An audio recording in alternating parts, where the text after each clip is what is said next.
For more than 300 years, Scotland and England have been bound together in a union that once looked unbreakable. Today, that bond is fraying. As of 2025, nearly half of Scots say they would vote to leave the United Kingdom. Oil wealth drained to South London, Brexit tearing Scotland out of the EU against its will, and generations of frustration with Westminster. These forces have turned independence from a fringe dream into a mainstream debate. This is not just about nationalism, it's about money, power, and identity colliding in one of Europe's oldest unions. So what's really driving nearly half of Scotland towards the exit door? Today we're revealing the forces that have brought Scotland to the brink of potentially ending one of the world's longest standing political unions.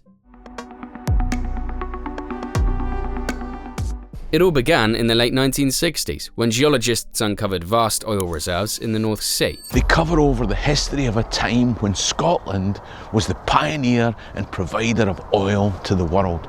According to international maritime law, around 90% of these reserves fall within waters that would be considered Scottish territory. Since production began in the 1970s, North Sea oil has delivered hundreds of billions of pounds to the UK Treasury. Dr. Alex Kemp of the University of Aberdeen estimates that more than 90% of oil and gas tax revenues have come from Scottish waters. Yet Scotland has had little say in how this wealth has been used. Norway, by contrast, invested its oil income into a sovereign wealth fund that today exceeds £1.3 trillion, making every citizen, in effect, a millionaire. The UK chose a different path, using Scotland's oil revenues to plug short-term deficits, a decision that many Scots still see as London's greatest betrayal. Both former UK Chancellors Denis Healey and Alistair Darling have admitted that the failure to create an oil fund was a serious mistake. Instead of securing Scotland's future, much of the windfall was used to cover deficits elsewhere in the UK during the economic turbulence of the 1980s. This decision fueled resentment in Scotland and gave momentum to the Scottish National Party. Their 1970 slogan, "It's Scotland's oil," struck a chord, capturing the feeling that Scotland's resources were enriching London while Scottish communities saw little direct return. It was a message that shaped the political debate for decades to come. Yet oil has always been a double-edged sword. Revenues are notoriously unstable, and this volatility exposed a weakness in the independence argument. In 2014, during Scotland's first independence referendum, the SNP based its forecasts on oil prices of $110 per barrel. Only months after the vote, in which Scots rejected independence by 55% to 45%, prices collapsed to below $50 per barrel. This sharp fall highlighted a deeper problem. According to the Institute for Fiscal Studies, Scotland would need oil revenues of around £14.5 billion in a year just to bring its deficit in line with the UK's. While such figures are possible during price booms, they cannot be relied upon. In 2020 to 21, Scotland's deficit soared to 22.7% of GDP during the pandemic, nearly 4 times higher than the UK average.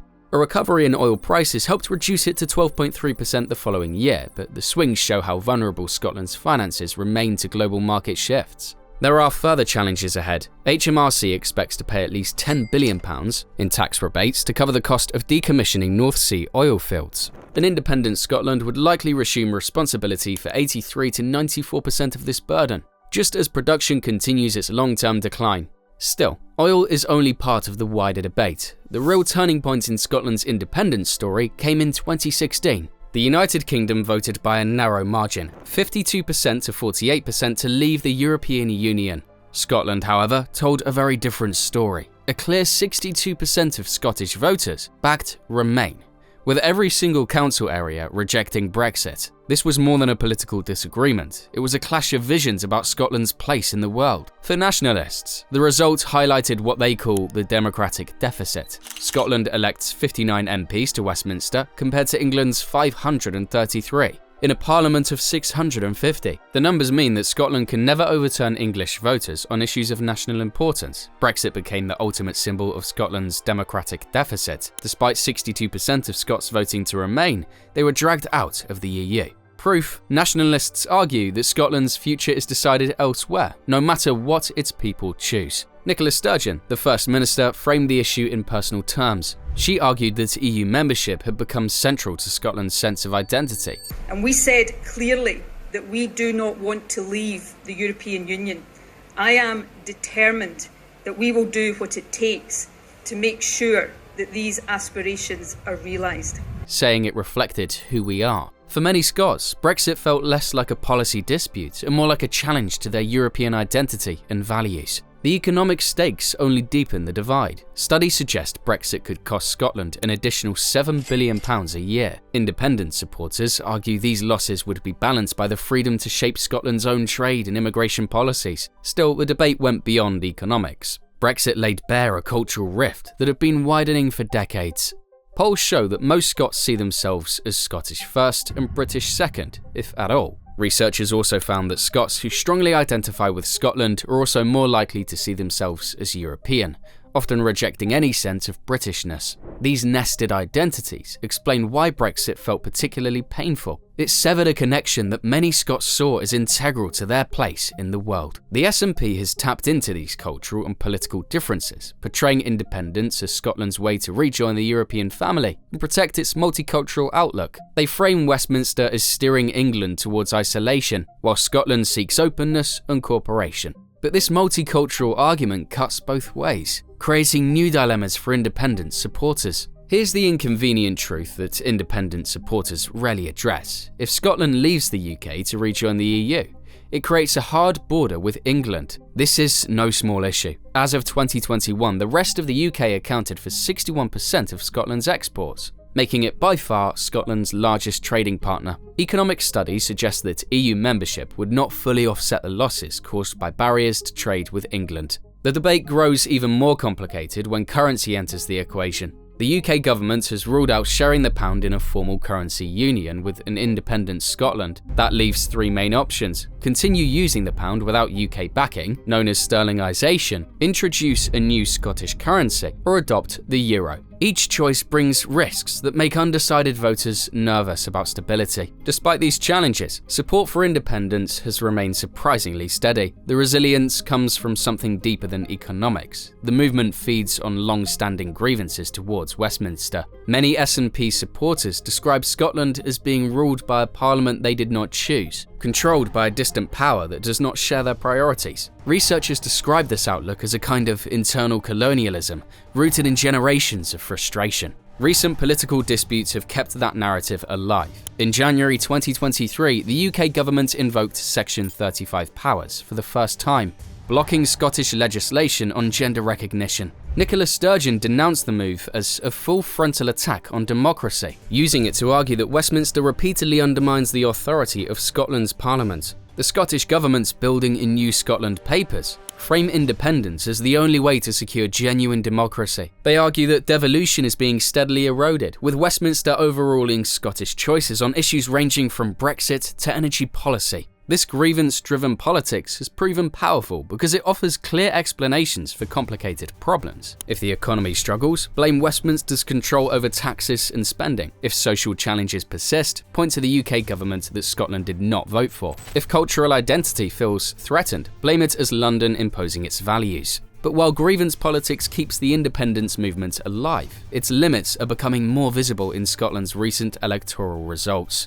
Today, Scotland's independence movement finds itself in an unusual position. Nearly half of Scots now say they'd be better governed from Edinburgh than from London.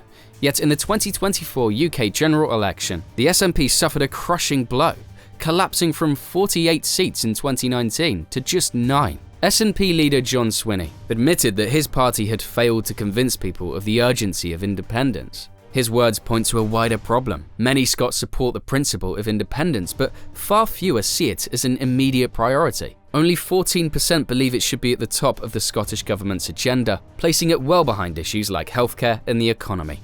The movement also faces legal and political roadblocks. In 2022, the UK Supreme Court ruled that Scotland cannot hold a referendum without Westminster's consent, closing off the SNP's main strategy. Without a clear route forward, independence campaigners are searching for new ways to keep momentum alive. Some activists, frustrated by the party's cautious approach, argue that the movement has died a bit of a slow death, lacking a clear focus to rally around. Yet the underlying forces driving independence have not disappeared, suggesting this is a pause rather than a conclusion. Scotland's push for independence has always gone beyond simple nationalism. It reflects deeper questions about democracy, identity, and economic priorities. Oil wealth gave the movement its first spark, Brexit deepened the divide, and cultural differences have steadily widened the gap between Scotland and England.